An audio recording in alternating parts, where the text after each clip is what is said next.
Welcome to the Classic Game Postmortem for Star Wars Galaxies. I'm Raph Koster, and I was the original creative director on the game. And I'm Rich Vogel, and I was the executive producer on the game.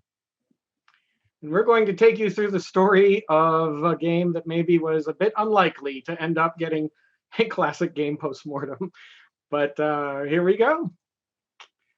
We're going to start out with some of the early days, the prehistory of the game, and how it got launched and started. So, Rich, why don't you talk about that for a bit? Yeah, so the original team who started on Star Wars Galaxies was really working on Privateer Online and Origin systems. And we, at that time, Origin was working on a couple of MMOs, and one of them we figured would be great to take the Wing Commander franchise and do Privateer Online, in which we started on and worked on for about a year and a half to almost 2 years. Did a great demo, actually first playable of what Privateer Online was all about, and then Origin canceled it. About that time, Richard Garriott was also no longer employed, and I actually had to call Raph on the phone in Australia to tell him what was going on, because he's actually over there doing some UO promotions at the time. And so it was a very interesting, tumultuous time at Origin. And so at that time, when they canceled the game, well, we just started to look around, and we found a landing place at Barrent, and the rest is history. And we formed the Austin studio for Barrent. One of the great things about it is, when we started working there, we didn't realize we knew they had the Star Wars license, but we didn't know that we're already working on the game. So when we got there and went up to San Diego, we found out that they actually were working on the Star Wars game and had some things to show. But one of the concepts was it was actually they're working on EQ2 at the same time, and they wanted to share the technology and engine.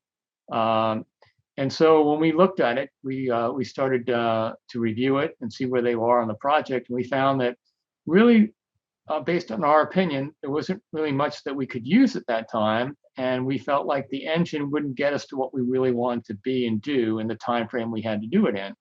So next slide. So we started on the first thing we did is kind of like get our feet wet and get a feel for Star Wars. And we love Wing versus TIE. And so we didn't have an office space at that time. There were about 12 of us. And so we started working at J. Allen Brax, who was at that time an associate producer for us. And he lent us his house, and we started working on Wing versus TIE game. And we actually put it together in about 6 weeks, till first playable. It was so impressive that LucasArts decided, even though we haven't started on the game officially yet, that they would love us to sign up for an expansion, and that would be actually a JTL, Jump to Lightspeed, actually came out of this prototype that we did for the Star Wars game that we started working on. And we actually was able to get some of our previous technology that another group was working on that we purchased, so we get a little leg up on the client. But it was actually a pretty fun game that we started there at J. Allen Brack's house. Next. And when we went up to San Diego, like I said before, there was a team up there working on it. We decided that, let's look at this and let's break the development up. So we took they had a really good, strong art team on it. And we said, let's keep that strong art team on it, because they've done a lot already. And let's form the tech team from Austin. And we decided to do it in both locations, both Austin and San Diego, to build this game. There were lots of cultural challenges for that we had to deal with, and that's something we can go into a little later.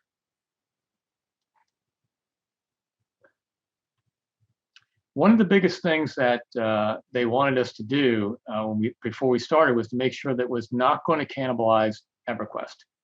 So they wanted to make sure it was differentiated enough that no way anybody would probably go from EverQuest to playing Star Wars. Or if they did, it would be a very small group of people. And so we had a great background with Ultima Online on a skill-based system where basically EverQuest was a Dooku mud, which was level-based, class-based type system. And we weren't going to build that. And we were actually going to use the template very similar to what actually World of Warcraft used. And we decided, no, we're actually going to do something totally different and separate ourselves immediately from EverQuest. Next slide. Raph, we'll take it from there. Yeah, then came time to actually start making the game. And the very first thing that we ran into, of course, was what do we do about Jedi? The game was set during the classic trilogy time period, in between The Empire Strikes Back and Return of the Jedi. And the challenge with that is that Jedi in that time period are supposed to be incredibly rare. They are incredibly powerful compared to everybody else. But of course, if you put them in a game, then everybody will want to be one. So we floated the idea, could we make it so no players could be Jedi? And we were told no, it was too important. Players needed to be Jedi. We asked, could we change the time period to, let's say, after Return of the Jedi, when, thanks to Luke, there's more Jedi everywhere. We were told no, we couldn't do that. Then there was a question, well, can we make them not be powerful? And the answer to that was, well, that's not very Star Warsy. So we were stuck with this impossible dilemma where you needed to create an Uber class that was somehow incredibly rare, even though players had infinite time.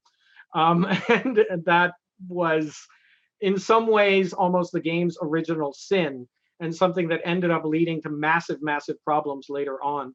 We played around with the idea of having Jedi suffer from permadeath when they lost, but that was seen as also being kind of a challenge with the audience. So we settled on a system where players had to sample a random set of the features in the game, and every player's set was different. So hang on to that idea, because it'll come back up later. The game, remember what it was like in 2003. We shipped on 3 CDs. We took up 2 gigabytes of space. A cable connection today is thousands of times faster than the modems we were designing for. We were looking at making maps that were large, much larger than, say, Ultima Online or EverQuest. We were under a mandate to ship multiple planets. And so we ended up shipping actually 2.5 gigabytes worth of map data. And those maps are to scale there, what you see. And as you can see, that already exceeds the capacity of the CDs that we shipped on. So we actually had to invent a whole bunch of fractal terrain technology in order to be able to do this. What we did was we basically created a Photoshop-like tool that used layers, where each layer had procedural rules, and these could be added on the fly. And those 2.5 gigabytes worth of map data ended up shrinking to about 30K per planet as a plain old text file. It was so much memory to store these maps that we couldn't even afford to have the maps running in full on the server. We actually had to generate them as players walked around on the server, which actually led to massive issues with collision. You could shoot bolts through terrain that didn't exist, all of that kind of thing. But it did unlock really, really cool procedural placement of buildings at runtime while you were playing the game. And the neat thing about this is actually way before this technology in 2003 that we developed was way advanced for its time. You hadn't seen this until just recently, actually, this technology. And so we had it then. And this is a great example. This is kind of when we started with the terrain. This is month 1, and this is month 4. It is an amazing technology, and it allowed us not only to layer, like in Photoshop, different aspects of the terrain, but we also are allowed to do, based on height map, rivers flowing and things like that. That was in the game as well. So some very, very cool technology that we were allowed to do. Next slide. Yeah, so of course, everything had to go through approval processes, which slowed us down, right? A lot of extra dev work. Exactly. And so basically I had to actually hire a producer just to handle the approval processes for LucasArts and Lucasfilm, because not only did we have to go through LucasArts, our publisher, we also had to go through Lucasfilm to get them approved. And some things I had to go all the way up to George Lucas himself to approve. We were lucky to have Hayden Blackman, who was basically a walking encyclopedia of Star Wars knowledge over on the LucasArts side, because since he was, I forget his title, continuity coordinator, something like that, on the Star Wars side, he was really able to do a lot of approving directly. But the level of secrecy was over the top. We were being sent material from the movies that had not yet come out. These were hand couriered on CDs, encrypted, with every file name garbled. The file extensions were changed, so you couldn't double click the file. And there was a separate hand couriered paper copy of what file was what, so that you could find what you were looking for. And this just led to really crazy development challenges. Like, you probably remember Mace Windu's purple lightsaber, right? Samuel L. Jackson. We had designed a lightsaber system that relied on different colored crystals. And one day the message comes down, nope, all the lightsabers everywhere in Star Wars are changing to only be red and blue. We said, but we've gone and designed the system. No, you've got to redo it all. It turned out that that was just because George Lucas was editing this battle and he wanted the two sides to be clearly different from one another. So a few weeks later, we were told, never mind, you can put it all back. All the lightsaber colors can come back in. It's okay again. So stuff like that was, an ongoing development challenge as we went to go get approvals.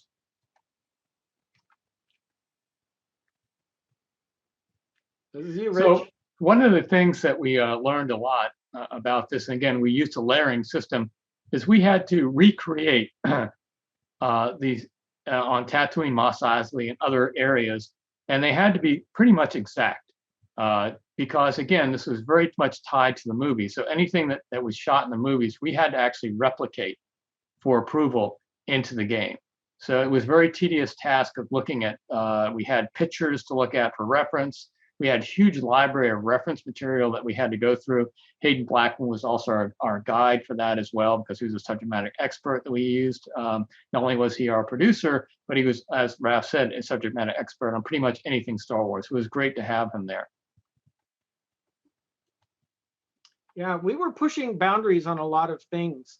We put together a character customization system using morph targets that I think was the second video game ever to ship with something like this. The first was whichever Elder Scrolls game. I remember being really upset that they beat us to market with it. And we supported just incredible levels of character customization, including old and young, including really detailed things like beards, makeup, tattoos, everything that people see today in character customization in terms of modern AAA games, we were having to invent on the fly back then, because we were literally one of the very first games on Earth to do anything quite like this and to this level of detail, including things like depth of layered clothing, all of that. And we ended up pushing it in directions pretty far, right? And the reality is, the character customization, people look at Star Wars Galaxies as the premier first one that really pushes the boundaries of that technology. And we wanted to do that because we wanted to make sure everyone felt unique in the world and they could be what they wanted to be. We weren't limiting them to cookie cutter type body types and faces and heads. And so that led to a lot of really cool customization in the game, characters that you see running around.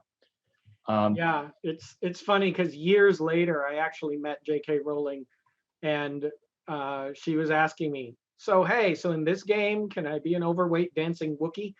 So it kind of became a signature of the game, right? That people knew that it had that level of personal expression in it. One of the nice things about Swig was it had a dynamic POI system in the game. What that allowed us to do is, if you had a group of people walking around on Tatooine, for instance, you could have a dynamic system like a spacecraft crash in front of you, someone run out and give you something, then suddenly stormtroopers come over the horizon after you and shoot you for what you have, and you give it to an NPC to get a reward. Once you you tell them, she tells you to give it to this NPC in this town. This was an amazing system, and it was also based on the level you were, the level of your group or your party. Not only dynamic system did that, but it also allowed events to be done in the game where we had real-time people be able to run events in real time on all our servers, anytime, anywhere, within our structure. So that was pretty cool. Yeah, it also, of course, introduced all kinds of challenges around changing the collision and the nav mesh on the fly and all the rest. So it definitely gave us some headaches. Headaches was one of the big things, right? Because throughout all of this, we were really consciously trying to create sort of a next generation MMO, something that broke the template of just levels and classes. So we tried doing too many new things. We had crafting on equal footing with combat. We had hairdressing in the game, 612 individual skill boxes. We even modeled PTSD. If you got hurt a whole bunch while you were out in combat, you had to come back and hang out in a bar and listen to musicians and watch dancers and that kind of thing. And people definitely made fun of us for that, right? Like it introduced a level of both tedium and also kind of social contact that was sort of different from other games, right? So we were really pushing boundaries all over the place in a bunch of different directions. A great example of that was actually with the economy, which to this day is one of the main things that people talk about with Star Wars Galaxies. We didn't set the price of any goods in the game. Players set all of the prices. They harvested materials from the environment, and these materials actually appeared and disappeared and generated with different stats all the time, which caused huge database problems because not only were those stats different, but then anything you made from them also came out with different stats, and it had 4 digits of precision. So a few years later, there were literally billions of resource items, billions of types of materials in the database, and enormous database bloat and performance problems. And many of those, there was 1 unit left of that resource in the entire galaxy. Everything was supposed to break. Everything was crafted by players. This meant that when the game started, they had to bootstrap up the economy from nothing. And it was really a very complex system. If you go hang out on Reddit today and threads start about, hey, what's the greatest crafting system of all time? A lot of players mention Galaxies because of this level of depth. But boy, did it cause problems with the database. It really did. So we've gone and built all of this technology, but can we actually ship the game, right? The answer was no. No, we couldn't. So the timeline that you see here is we started in 2000, and you can see how we went to E3 in 2001 and showed off a demo of the game at E3, which won many awards, including almost game Best of Show. We lost it by 1. Yeah, we did get PC Best of Show, I think it was. What's that? I think we got PC Best of Show. We did get PC Not Game of Show overall. Yeah. Right, and then we got the onliner Game of Show as well. Yeah. But we made a lot of promises here when we showed it off. We also showed off the Crate Dragon as you came around the corner the first time you ever seen it in the Star Wars game. And we could see how our tools were progressing and where we are when we opened up the game. We literally had people running around and just texting with text bubbles when we first opened up. We didn't have much anything working.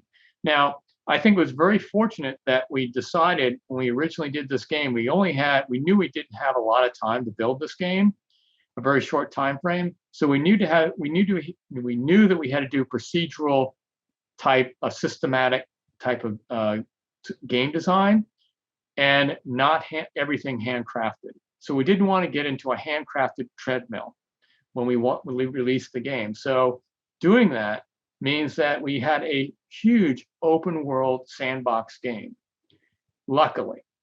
But we didn't have much content, I would call it, in the game to really hold the players for a very, very long time, because our tools, our content tool pipeline, as you can see in the 2 dots at the end, came very close to each other before we launched. We had no choice. The launch was set.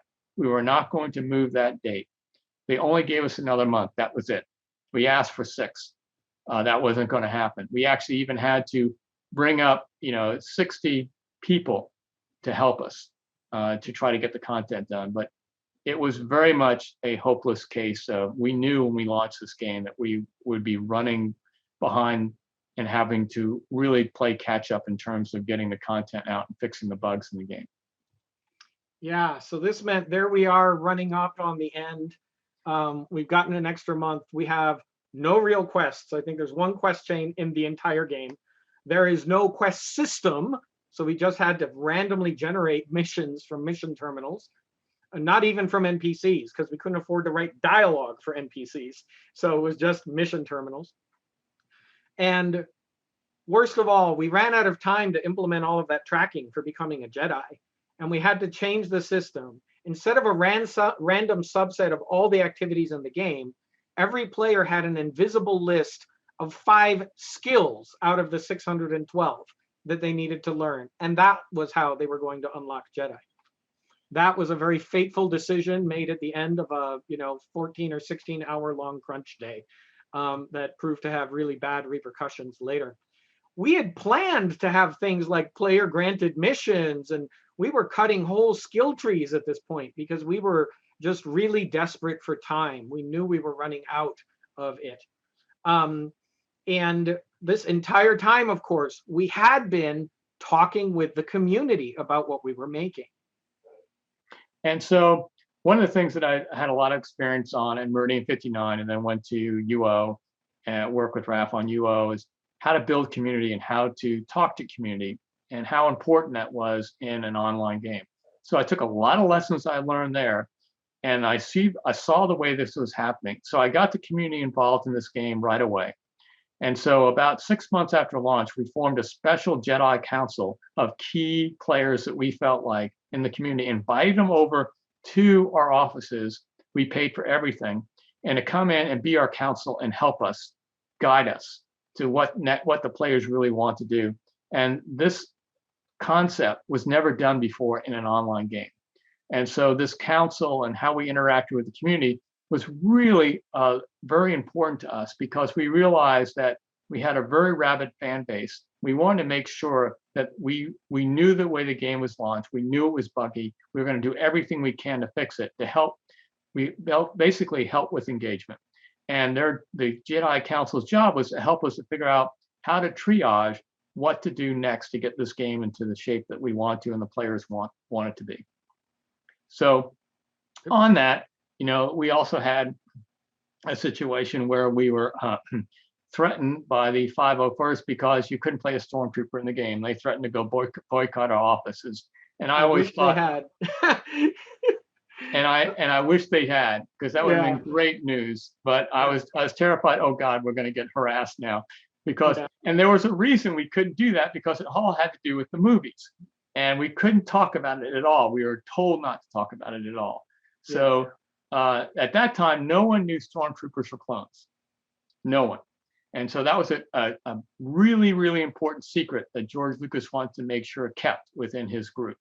And so that is the reason why you cannot play a stormtrooper in the game.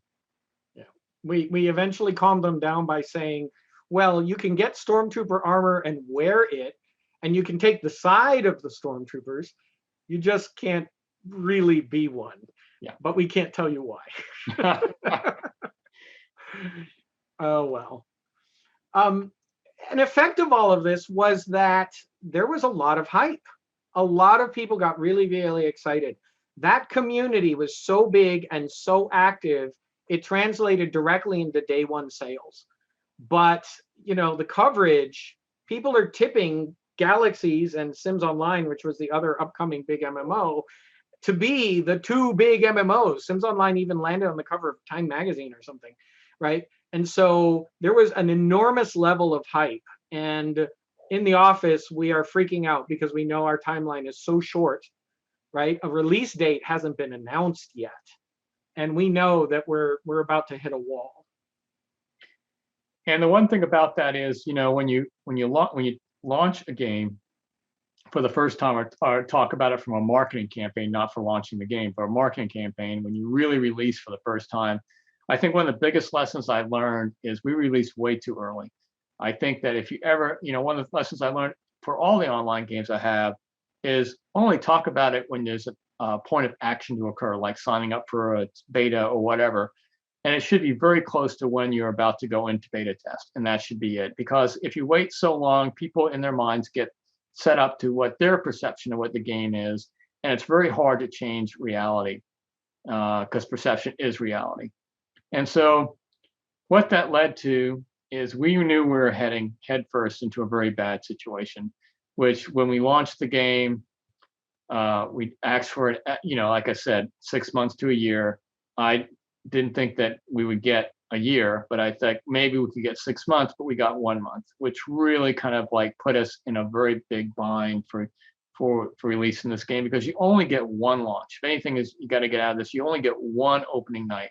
And what that happens is if you don't make it on the D1, the first day, and it becomes a very bad experience for the player, what'll happen is you have a curve, and that curve goes like this. And if you launch poorly, that curve will go like this. You'll never get that really big accelerant of that upward trending curve ever, ever, ever again. You only get one opening night. Now, most people think in today's world, if you see MMOs or online games launch, they 2 years later, they come back and say, oh, they actually are pretty good, but they'll never reach that high point of the initial launch ever that I've seen.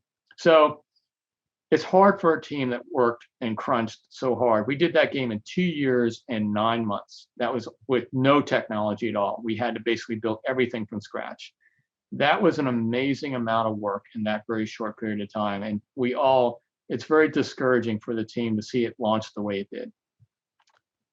And we paid for it, because this is probably the only classic game postmortem you'll see that won Koster of the Year. The initial reception was not good. I'm not sure there's much more to say about that. No. And life went on, right? I mean, we had to still run the game. Absolutely. And the one thing I'll have to say is we had some technology that we were using that were very, very new to the way the database and stored. And also with the company running EverQuest, they never had that day one surge that this game had. And so what happened is their login servers melted on the amount of transactions per second that was happening, and they could not scale fast enough. And it took several days for that instability to get cleared up. And then on top of that, we had a new way of storing data. As Raph said, because our objects the way they are, the database we bought was for a very high-end company that did very much enterprise-level software, had never seen the transactions per second that was coming in with our game. They never seen that.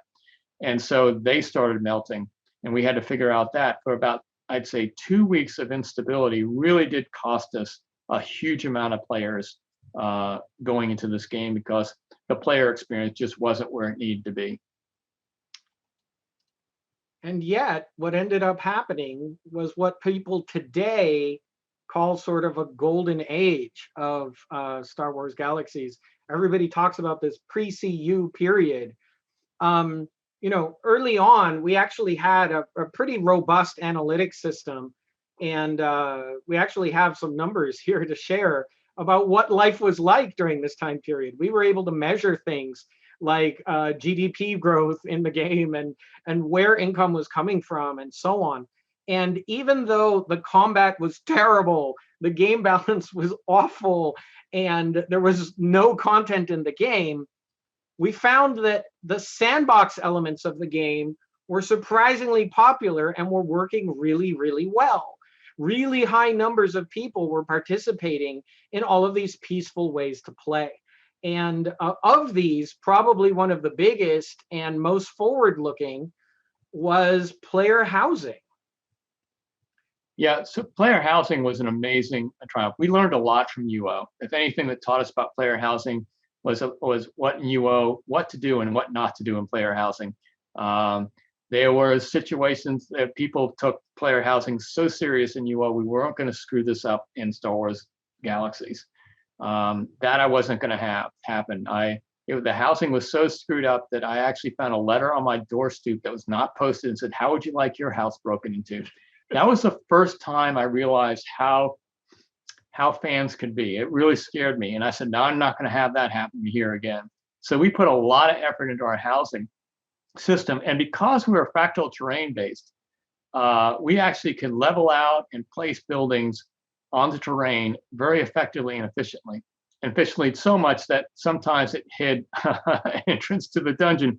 There are checks that were not put on specific places. There were bugs actually that occurred that we needed to fix. But most of all, the housing really worked well.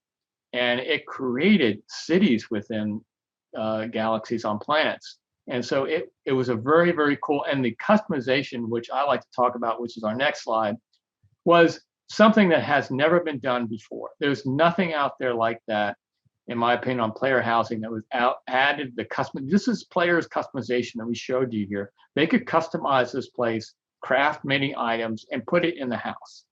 And so what this allowed is not only players to do that, but guilds to express themselves. So guilds have their own guild halls that they develop themselves.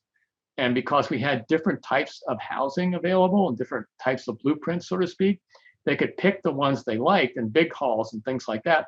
So guilds actually built their own places. And that was very, very cool and compelling and engaging in our game. So the housing really, really took off. And it's something that's remembered a lot in Star Wars Galaxies. Yeah, and it wasn't just house by house, because guilds and players got together to found cities. And we actually created a politician skill tree that allowed the elected mayor of a town to set laws, taxation for their town, decide who the police force was so that they could eject people or kill people who were misbehaving. You know, we had a whole bunch of individual servers. There's an average of 125 player cities per server. So that means every planet had about a dozen player cities. We had only built 3 or 4 per planet. And they went on and built a dozen more on every planet. And these had theaters, and they had museums, and they had malls, and they had all kinds of stuff. And this is one of those things that outside of the political structures in EVE Online, maybe, you know, it's hard to think of other examples of this kind of empowerment being given to players. It really was a signature element, and there are still countless websites out there for player-run cities and galaxies, even though the game has been shut down for a long time. And the cool thing about it is because of the fractal terrain and other things that we're allowed to do, again, we had this way before No Man's Sky had this. Yeah. This is in 2003 that this came out. So you can imagine how far ahead we were. And we streamed terrain in real time, both server and client, as the players went around. So that was just unheard of too. One of the neatest things I think that we had in our game is the pet system. The pet system was really, really cool. You started out with a baby pet, a baby bantha, for so to speak, and they were baby banthas all around. Yeah, and you could train it. And basically, it would learn. If you were hostile to it, it would be a mean bantha. If you were nice to it and kind to it, and it would be a kind bantha. But it actually learned from your behaviors of what type of personality it would come up with. And you could teach it tricks. And so one of the big things about the pet system was very, very cool. You walk into cities, you can see people all around with pets. And it became a problem that we actually had to nerf because the pets became very powerful over time. And again, if you're abusive to it, it would also be very tough, very aggressive animal. So we actually had to nerf it a little bit so it didn't dominate the combat component of Star Wars Galaxies. But the neat thing about it is it did allow players to do arenas, little battles between the animals and bet on them and things like that. There was so many different aspects of the pet system that people used and liked. And you see them in their houses, people walking around the streets with them. It was very, very cool part of our game. In fact, very unusual aspects of it that made it, I think, one of the best pet systems in a game. Yeah, another thing that we ended up pushing on, you know, player versus player, free-for-all player killing had just about, I mean, it cut UO's user base in half. It was devastatingly bad. And the consensus in the market was that safe worlds was the way to go. But of course, we had to model a galactic civil war between the Empire and the Rebels. So we knew that PvP was going to have to be really important. So we came up with this temporary enemy flagging system that let you join a side, but as a covert sympathizer. So you could turn your flag on temporarily and duck back out. And, the stats at the time showed that only 1 to 3% of people would turn on a flag permanently in games like EverQuest. Sure enough, less than 1% of our players actually went to full-time PvP, but over a quarter of them ended up participating in the Galactic Civil War as long as it wasn't a permanent commitment. Now, this may not seem shocking today, right? But back then, the market couldn't sustain a title like Rust or DayZ or, games that were sandboxy but free-for-all PvP on their own. That gameplay had to be integrated into something larger. And Galaxies opened the door, along with games like DAOC, to show how you could have that kind of realm versus realm combat. And we definitely lifted a bunch from DAOC in order to do that, of course. And that PvP, in combination with the proc-gen terrain and the ability to build buildings, meant that there could be entire bases spawning on the map, being destroyed, the ability to put down turrets in them and have really large-scale battles and faction warfare. So it really did unlock this thing where at any moment you might be in a city and suddenly have a huge battle erupt around you. And if you weren't interested, it couldn't hurt you. But it definitely made the environment feel more exciting. One of the cool things about that is, and I will tell you, is watching the faction battles. I mean, again, all the tools in the sandbox really worked well. That was the cool part of the game, I will tell you. And that's actually where all the players migrated to as we were trying to build our content. They started building content, basically, and actually entertaining themselves very, very quickly. And probably the biggest way they did that was, of course, with the stuff that people made the most fun of us for. Yes. Like having dancing in the game at all. But it turned out that dancing and musicianship and beauty pageants and making music videos and filming little soap operas, and bear in mind, this was before YouTube existed, right? There was just an enormous amount of player creativity that got unlocked by this, even though everybody was also simultaneously saying that's not very Star Warsy. Yeah, and they had things like Hot Pants, all sorts of music videos that they did that were extremely popular, by the way, not only with our fans, but outside of our fan base, actually. The emphasis on crafting in the game also unlocked all of this social play. The player economy had bootstrapped up from nothing because there wasn't real loot. But players during this time period bootstrapped it up to the point where 1/3 of all players were running a shop, whether bakeries and weaponsmiths and architects and whatever. So we hadn't put any NPC shopkeepers in the game at all, and there were 15,000 of them per server, probably more than we would have put in by hand had we been doing it. So the community during this time period was amazing, and yet we were still going to hit a wall. Yeah, so I mean, basically, if you see this, it's, we promised a Star Wars experience, but we delivered a sandbox. And I think that when you think of Star Wars, you're talking about the fantasy of being a Jedi or being on the other side, dark or light. Yeah. And so that we did not provide a very good game experience for, player experience for, and that really did hurt us. I think later on they made a lot of fixes and a lot of changes towards that, but initially not filling out that fantasy was really something that hurt us. And I think Raph could talk about that right now. Yeah. Go ahead, Raph. Yeah, it was super clear that in the first few months, this here is basically a graph of how many players are quitting in the first month, second month, third month, and so on, across a variety of games. And the blue line is Galaxies. And you can see that the early months, it actually held better. But players started churning out at increasing rates the longer they had played the game, because there simply wasn't enough to do other than participate in the sandbox community. What I'm saying here, content is king.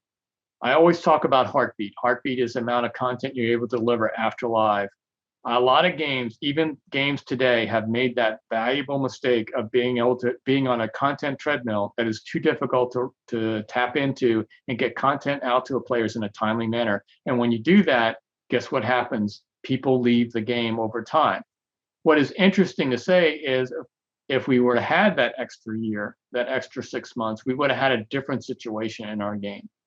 And I think we'd have time to clean up the bugs and get the content the way we wanted to get the content. But you see, that didn't happen. We had to play catch up. And that was really, really difficult for us to do.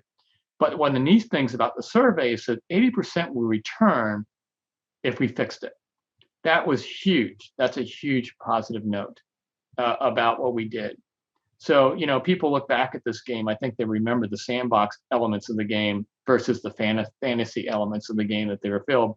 What happened was people filled their fantasy of Star Wars and living in the Star Wars universe themselves. So they became what they wanted to be in the Star Wars universe versus us dictating it to it. Now, that's pretty cool, and I think that's probably why people really hold this game to where it is today in their minds, because they were actually living their own fantasies versus us creating one for them.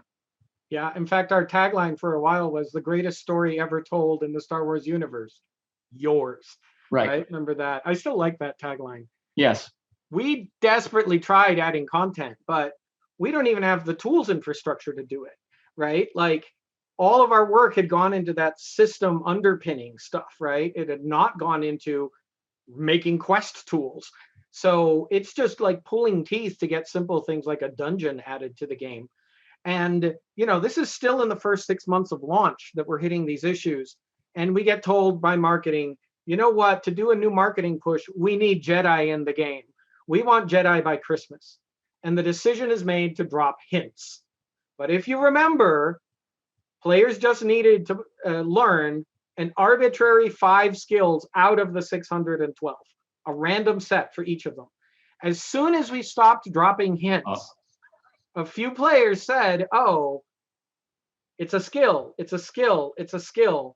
And then they decided they knew the whole system and set out to learn every single skill in the game, one after the other, which meant the creature handlers started killing monsters. The people who liked cooking started making spaceships.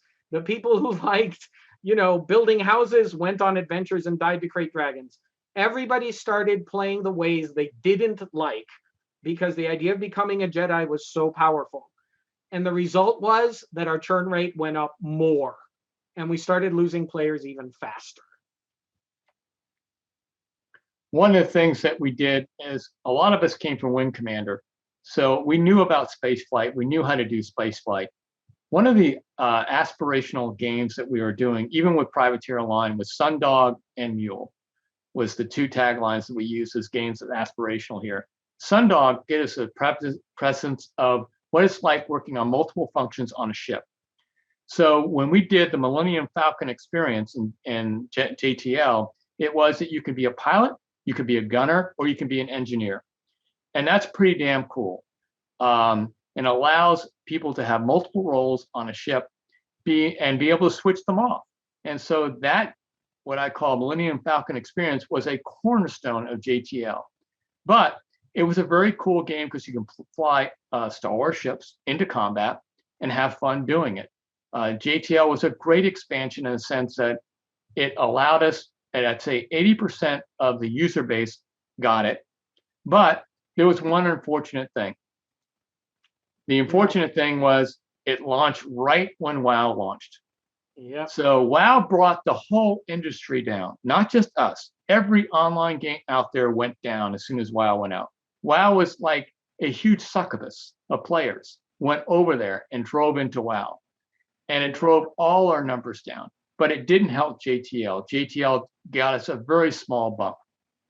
And it was such a good expansion, and yet it really suffered from this. Now, Galaxies, of course, this is a graph of daily active users. You can see where WoW hits the game. It actually hit all MMOs. Galaxies suffered less than the level and class-based other MMOs that were out there at the time, because the gameplay, the sandbox gameplay, wasn't on offer in WoW. But it really was just a devastating, devastating blow. And when combined with the increased churn ever since the Jedi Holocrons, it left the live team in a really challenging position, and trying to stop the bleeding. And at this point, I had already moved off the team. I'd been promoted up to chief creative officer at Sony Online. So I got to watch a lot of this from a distance as the live team was working on, let's try a combat upgrade. No, that didn't do enough. Let's try modifying the grouping rules. Let's adjust the PvP. All in all, none of it was really moving the needle, as you saw from the graph. And so this fateful decision is made to try a really big revamp that was known as the NGE. At that particular time, I decided I did not want to participate because I knew that you have a core loops in the game that you built from scratch and the players love and enjoy. And if you change that core loop and make it more like WoW, you will lose a large audience over time. And I said, you can't do that in a game like this. It's already been out. You already have the inner and outer loops already working in the game. Changing that would be devastating to your base, and you'll never, ever get it back. And so I said, yep, I think that if you want to guys do that, that's not where I want to head. And so at that time, I did leave SOE and actually joined BioWare and formed BioWare Austin Studio. Where ironically he ended up making another Star Wars MMO. Yeah, I wanted to try it again. It was my second shot. Yeah. So, I also didn't think this was a good idea. Unfortunately, we were right. It has gone down in history as the most infamous video game patch ever made. It made the New York Times. All of that skill-based stuff was removed in favor of classes. The RPG combat came out in favor of action RPG with clicky stuff. You couldn't mix and match different skills from different skill trees anymore. Peaceful professions now became helpless in combat because there were combat levels.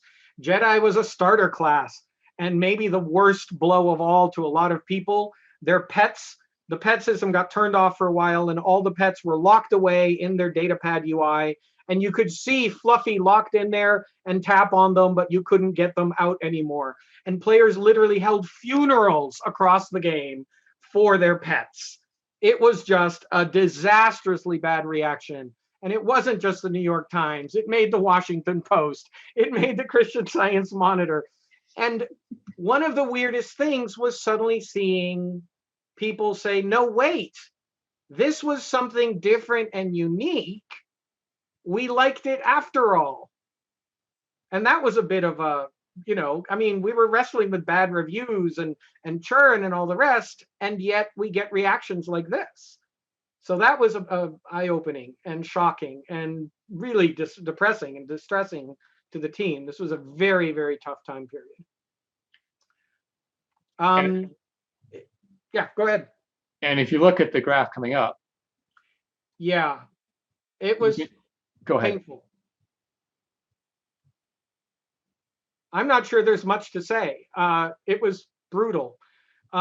We had projected out what the normal rate of cancellation was. In the space of 1 month, we lost 25% of the active user base.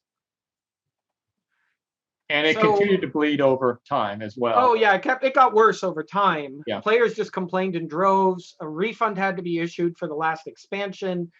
There was a marketing push. We tried to get magazines to write nice things about the game. They said, oh, it's worth a second look, right?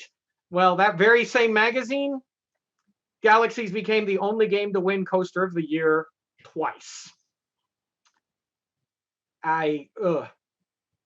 Not exactly what you want on your resume, right?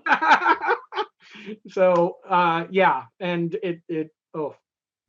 of course, the irony is that little review says, no more do-overs.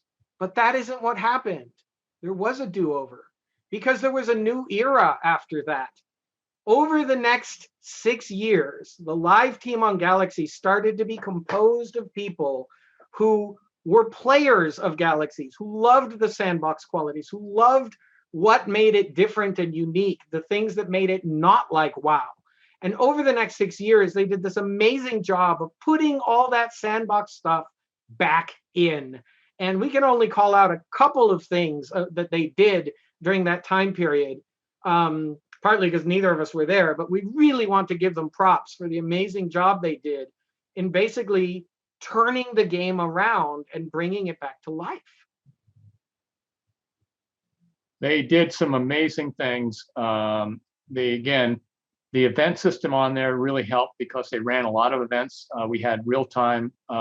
We had people that we played as volunteers to run the events, and they developed tools and added to the sandbox tool set where players can actually do and create, as you see, quests, a quest system. And when they put that in, the live team put that in, there were 3 million quests were created by players in 1 month. It was an amazing experience for the players. Yeah, but despite all of their heroic efforts, December 15th, 2011, the game was nonetheless shut down.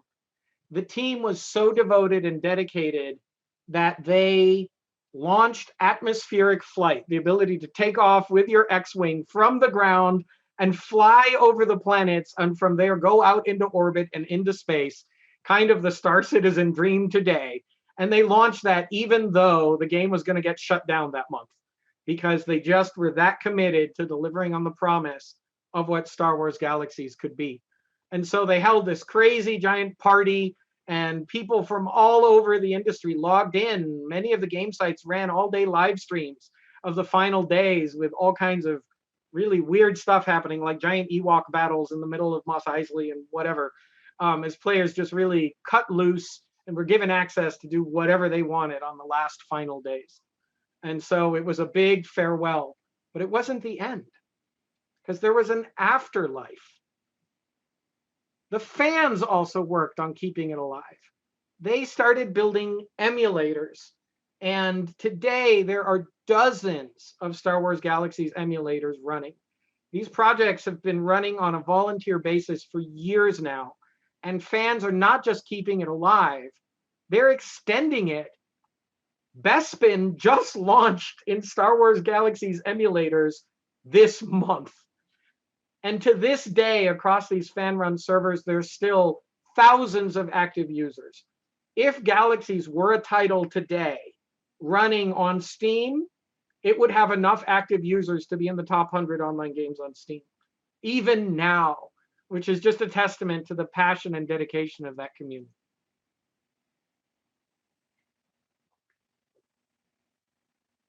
And, you know, we know that, that, like I said, it had a very ridiculous short dev period, 2 years and 9 months.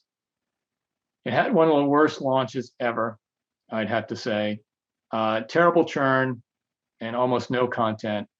And I will say it had the infamous patch of all time, that's the NGE. But still, people think of this game, even today, as an unbelievable masterpiece in their minds.